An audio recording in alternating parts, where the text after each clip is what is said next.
Hey guys, coming to you from my little basement workshop here, and I've been working on this latest guitar again, and I thought I'd show you my progress and give you an idea of how it's all coming together. Okay, if you watched the last video, then you know it's going to be a sort of resonator style guitar. You know, it's not a typical one, so by no means, if you want to build a resonator guitar, I wouldn't follow what I'm doing here. This is just my own little kind of invention. We're going to see how it comes out.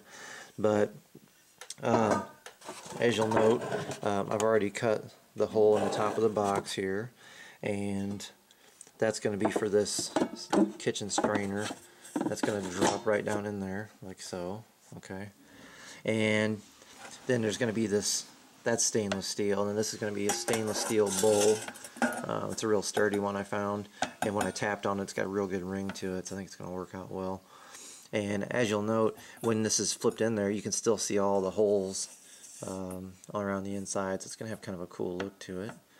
And then once again, it's going to have a wooden biscuit, not this big, but it's going to have a wooden biscuit there with your bridge on it. To transfer that sound down into here. Okay. The other thing I've done is I've begun to lay out the pickup location here.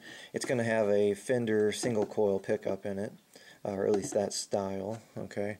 And one little tip here, if you're going to do this sort of thing, if you can pick up things like this is just an old pick guard, but what I use it for is a template.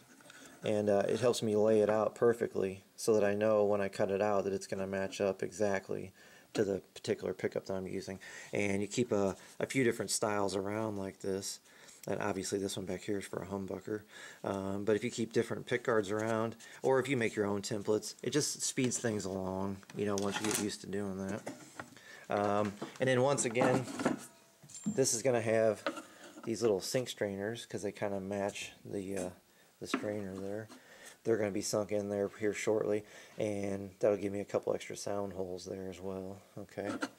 One other thing real quick in this section, I've begun to put the neck together. Okay, and I started with this red oak wood that I showed you last time, and if you notice these lines on here, I cut the little slant in the headstock here, you know, just kind of roughing it in, and then you'll see some lines on here I've laid out where the nut's going to be.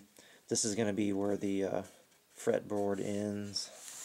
And then on here, you can see, basically, this neck is going to come into this box, and it's going to be cut, okay? And it's going to have to go down, and then, because it can't go through this, okay? So it's not going to be a through neck, okay, in the conventional sense. So it's going to have to be braced up differently inside. But when I'm laying everything out, I lay it out on this board just like it's going to be a through neck. And that way, like, see, I marked, this is the edge of the box. This is where that single coil is going to go, that pickup. This is the edge of that strainer, okay.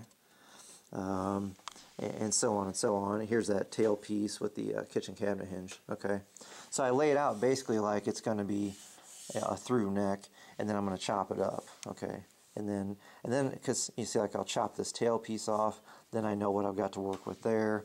This middle section, this is where the stainless steel strainer is. So of course this part is just going to be gone. Okay.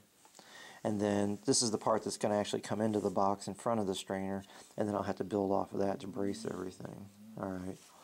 But anyway, that way you just lay everything out, and then once everything's laid out on the neck, then I start building it up with the fretboard material. And in the case of mine, I usually end up with two of these because there'll be the first one there, and then that will get it even with the top of the box here. You know, that first strip will make this flat and even.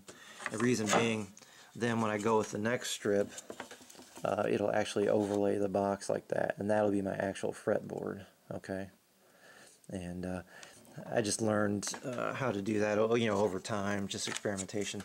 I actually like it when the fretboard comes over the box, just like most guitars do, you know.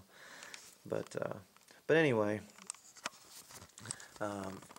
I'll of course bring you some more updates as this goes along and try to, you know, pretty much show you how it's all coming together.